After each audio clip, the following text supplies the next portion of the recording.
Baik, Assalamualaikum warahmatullahi wabarakatuh. Selamat siang, teman-teman semuanya. Di mata kuliah Pendidikan Pancasila hari ini, saya akan memberikan materi melalui video ini ya. Jadi teman-teman silakan menyimak. Kemudian nanti di akhir dari video ini, teman-teman silakan mengerjakan soal diskusi yang sudah saya tambahkan di Elena. Ya, sehingga silakan disimak. Untuk pertemuan minggu ini, pembahasannya masuk kepada eh, Pancasila, bagaimana relevansi Pancasila di era digital dan di era globalisasi. Ya, jadi mungkin saya akan mengawali bahwa kita semua ini tahu ya, kalau ya di era yang sekarang atau di masa yang sekarang kita ini tidak bisa lepas dari yang namanya internet, ya, dari smartphone yang setiap hari kita gunakan. Tapi pertanyaannya adalah apakah di balik layar handphone kita ini sebenarnya nilai-nilai Pancasila itu masih hidup gitu, atau justru mulai luntur karena adanya arus globalisasi. Nah, inilah yang kemudian akan menjadi pembahasan materi kita di minggu ini ya, di sini.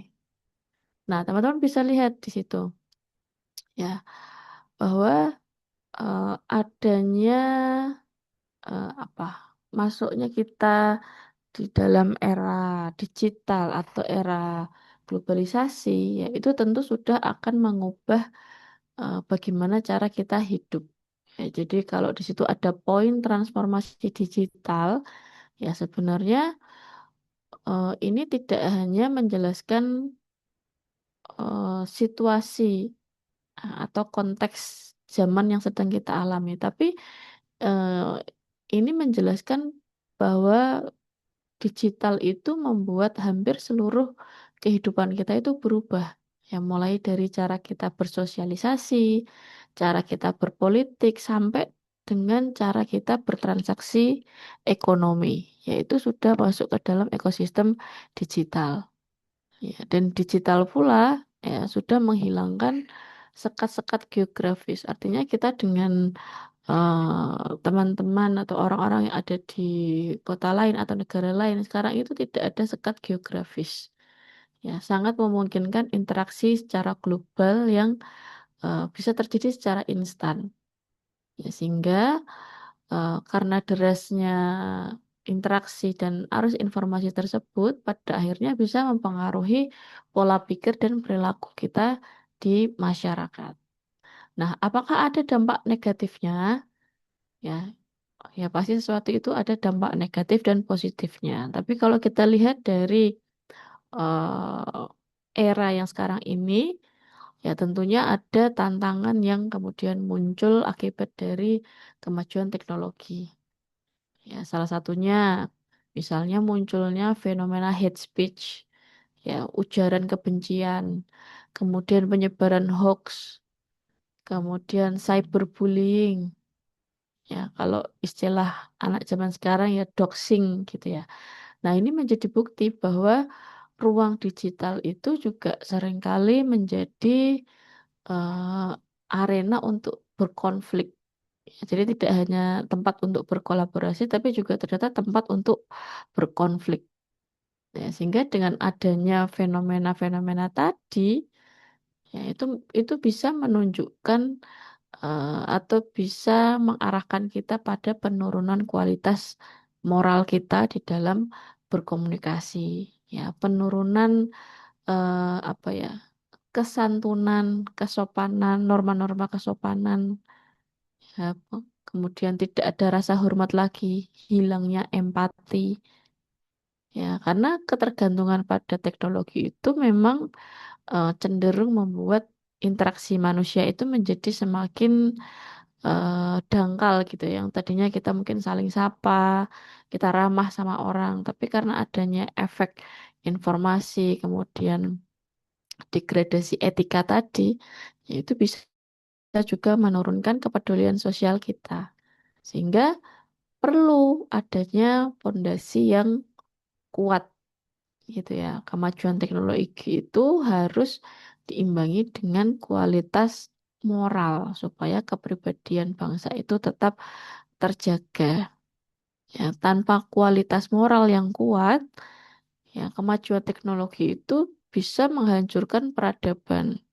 Karena apa? Karena masyarakat gak punya pegangan dalam membedakan mana yang benar dan mana yang salah. Ya, apalagi arus globalisasi, ya informasi itu mengalir deras, ya sehingga membawa kebiasaan-kebiasaan baru, membawa budaya-budaya asing, ya sehingga supaya kita tidak kehilangan jati diri, ya kita harus punya pondasi yang kuat. Ya, tentu saja pondasinya itu adalah Pancasila. Ya, Pancasila itu dianggap sebagai solusi yang konkret gitu ya untuk bagaimana kita bisa berperilaku, beradaptasi di dunia digital. Jadi bukan sekedar teori yang kita hafal tiap upacara gitu ya, tapi eh, berfungsi, Pancasila itu berfungsi sebagai filter ya, membantu kita untuk tetap kritis gitu ya, tetap kritis terhadap hal-hal yang baru. Ya, kita tetap beradab ya supaya dapat memastikan bahwa teknologi yang kita gunakan itu eh, bukan digunakan untuk memecah belah bangsa. Sehingga itu yang menjadi poin penting bahwa ya Pancasila itu harus bisa menjadi pondasi kita. Nah, kemudian Pancasila itu juga bisa memposisikan sebagai ideologi terbuka yang adaptif.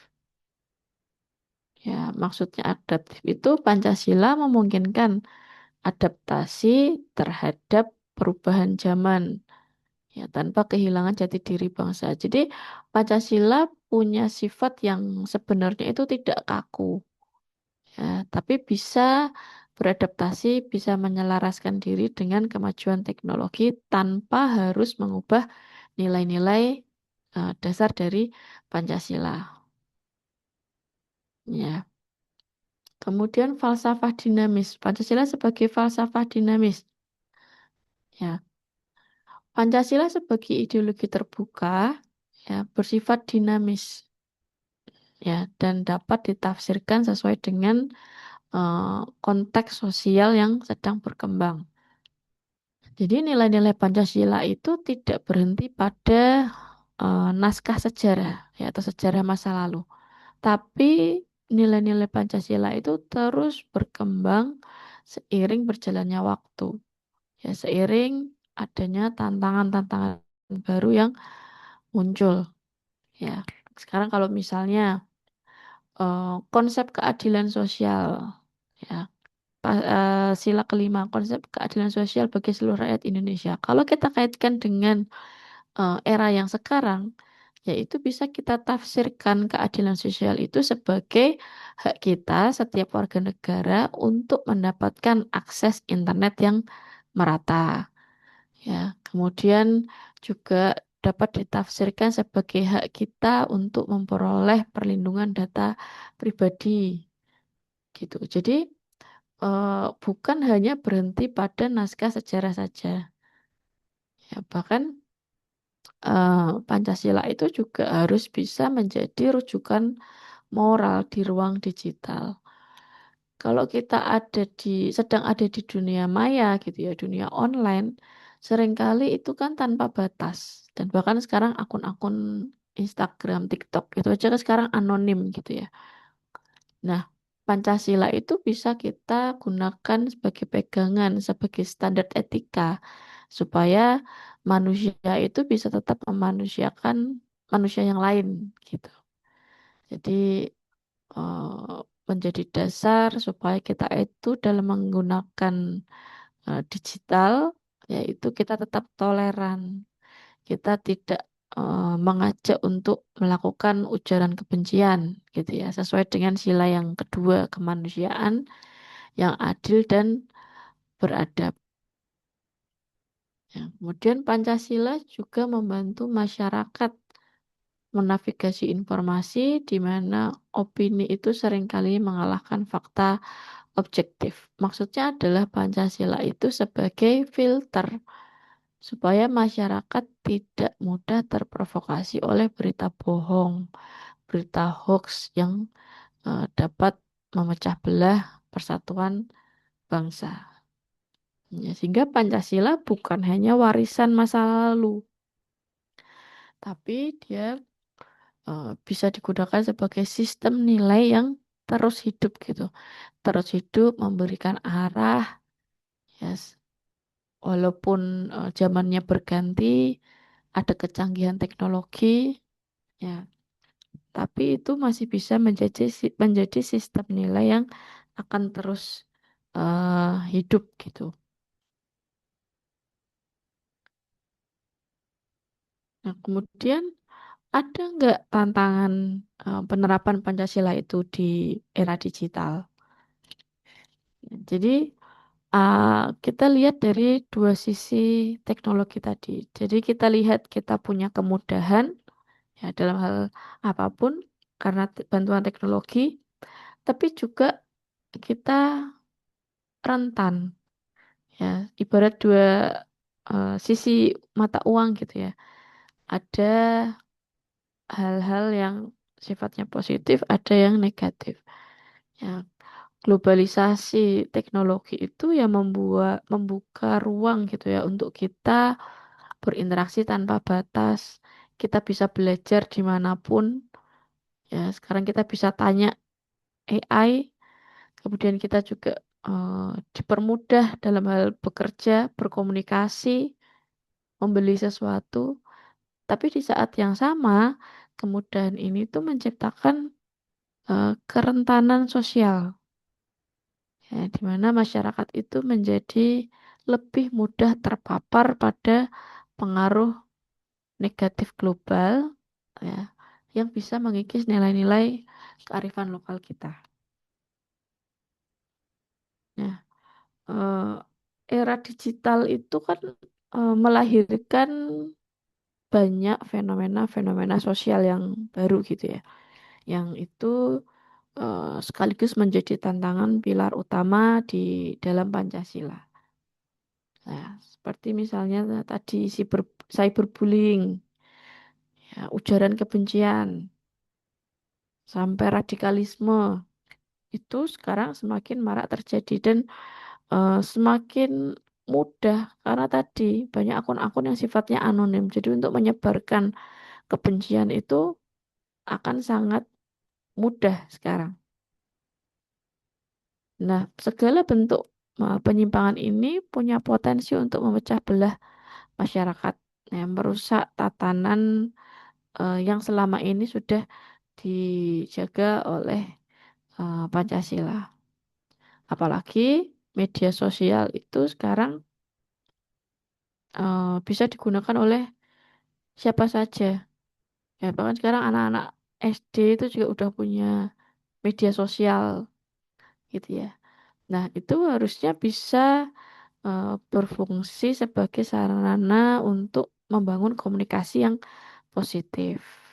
Ya, tapi seperti yang saya sebutkan di awal tadi, justru media sosial itu sekarang banyak beralih fungsi menjadi arena untuk berkonflik. Ya, jadinya toxic, ya toxic community karena eh, etika di dalam berkomunikasi, dalam berhubungan dengan publik itu semakin mengalami degradasi. Ya, selain mengalami degradasi, dampaknya juga pada karakter sosial masyarakat. Ya, sehingga solidaritas atau empati itu semakin melemah. Sekarang kalau misalnya orang main HP sendiri-sendiri gitu ya, ya itu kan menunjukkan bahwa adanya perkembangan budaya individualisme. Ya, jadi masyarakat itu, individu itu cenderung mengejar eksistensi pribadi. Ya, dia nggak peduli lagi dengan apa yang ada di sekitar. Nah, kemudian sudah tidak ada lagi kepedulian sosial. Ya, nilai-nilai seperti gotong royong, solidaritas, toleransi itu semakin melemah karena tadi orang itu lebih bersifat individu. Apalagi yang sudah ketergantungan yang tinggi terhadap teknologi gitu ya, itu akan membuat relasi manusia satu dengan manusia yang lain itu ya akan semakin dangkal ya, karena menurunnya rasa empati tadi. Nah, apa kaitannya kemudian dengan eh, kelima sila di dalam dunia digital ini? Ya, tadi sudah disebutkan bahwa Pancasila bukan sekedar teks sejarah saja, tapi sistem nilai yang memang bisa diaplikasikan dalam kehidupan sehari-hari. Nah, kita lihat misalnya sila pertama, di situ disebutkan menuntun penggunaan teknologi secara bertanggung jawab dan menghindari konten yang amoral. Ya, jadi sila pertama ini berfungsi sebagai fondasi moral maupun spiritual dalam setiap aktivitas digital. Ya, jadi ketika kita menggunakan sosial media, kita tuh harus punya tanggung jawab moral dan tanggung jawab spiritual. Ya, kita harus sadar bahwa setiap tindakan kita di sosial media, di dunia maya, misalnya membuat konten atau berkomentar deh sekalipun, itu harus dilandasi niat yang baik, harus dilandasi rasa tanggung jawab. Ya, supaya menghindari perilaku-perilaku destruktif. Misalnya kita melakukan fitnah, kita menyebarkan konten-konten yang tidak bermoral, atau mungkin melakukan penipuan. Ya, sehingga ini menjadi pengingat gitu ya, bahwa kita harus tetap menjaga moralitas meskipun kita ada di dalam ruang digital. Harus punya tanggung jawab moral dan tanggung jawab spiritual. Nah, yang sila kedua, kemanusiaan yang adil dan beradab itu menekankan pentingnya menghargai martabat manusia dan menghindari ujaran kebencian. Ya, kita harus bisa menghargai hak-hak orang lain, termasuk hak privasi, hak atas keamanan data pribadi, hak atas kebebasan berekspresi. Ya, jadi itu harus kita junjung, kita harus bisa menekankan pentingnya penghormatan terhadap martabat manusia, meskipun itu ada di dalam dunia maya. Kemudian sila ketiga, Persatuan Indonesia, ya, menjaga kerukunan di media sosial agar menjadi sarana meningkatkan nasionalisme, bukan perpecahan. Ya, jadi sila ketiga ini berperan sebagai jembatan integrasi sosial ya untuk mencegah adanya perpecahan bangsa di dunia digital. Ya, sehingga media sosial harus dimanfaatkan untuk hal-hal yang positif. Ya, sebagai kompas moral juga untuk mencegah konflik horizontal, artinya konflik yang terjadi antar masyarakat dengan masyarakat, sehingga harus bisa dilakukan untuk hal-hal yang sifatnya positif yang menyatukan seluruh elemen bangsa, baik di dunia nyata maupun di dunia maya. Kemudian yang keempat, kerakyatan yang dipimpin oleh hikmat kebijaksanaan. Nah, sila ini mendorong terciptanya demokrasi digital yang sehat, yang nggak toksik gitu ya. Jadi bahwa kebebasan berpendapat di ruang siber itu harus disertai dengan tanggung jawab sosial dan juga etika. Kemudian jika ada misalnya diskusi publik di dalam sebuah platform digital gitu ya, itu juga harus diarahkan untuk kepentingan bersama, ya, untuk tujuan penyelesaian masalah, bukan untuk provokasi atau kepentingan kelompok tertentu. Ya, sehingga dengan berlandaskan sila keempat ini, media sosial itu harus bisa eh, kita jadikan ruang bagi warga negara untuk menyampaikan pandangan secara terbuka, ya untuk menjamin transparansi dan akuntabilitas pemerintahan yang caranya itu berbasis digital. Kemudian sila kelima, keadilan sosial bagi seluruh rakyat Indonesia. Ya, kalau sila ini berkaitan dengan inklusivitas, artinya pemerataan manfaat dari teknologi. Ya, karena ini kita bicara keadilan sosial gitu ya, sehingga kita bicara pemerataan akses. Baik negara maupun masyarakat itu harus memastikan bahwa setiap negara termasuk orang-orang yang ada di daerah terpencil ataupun kelompok ekonomi yang rendah gitu ya. Mereka harus punya akses yang setara terhadap internet maupun pendidikan digital. Ya, sehingga ini menjamin inklusivitas tadi bahwa siapapun itu harus punya akses yang setara eh, dimanapun dia berada dengan kondisi latar belakang ekonomi yang seperti apapun itu harus punya akses yang sama. Ya, termasuk perlindungan data bagi seluruh warga. Nah, kemudian apa peran dari generasi muda? Ya, kita sering tahu bahwa mahasiswa itu adalah agen perubahan, agent of change. Lah apa yang bisa dilakukan itu apa? Ya, jadi bukan hanya sekedar penonton, tapi harus jadi penggerak utama. Ya, tadi yang pertama harus punya tanggung jawab moral, karena generasi muda itu kan pengguna terbesar teknologi informasi gitu ya. Jadi secara otomatis itu yang memikul tanggung jawab yang besar juga. Ya, jadi diharapkan kalau misalnya teman-teman ada yang misalnya menjadi selebgram atau influencer gitu ya. Nah, itu harus tetap menerapkan etika komunikasi yang baik ya sehingga nilai-nilai Pancasila itu tetap hidup di tengah arus globalisasi.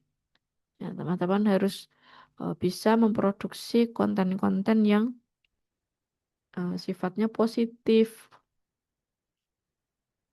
Ya, kemudian bisa juga teman-teman mengedukasi masyarakat supaya tidak terjebak dalam eh, disinformasi atau adanya berita-berita bohong.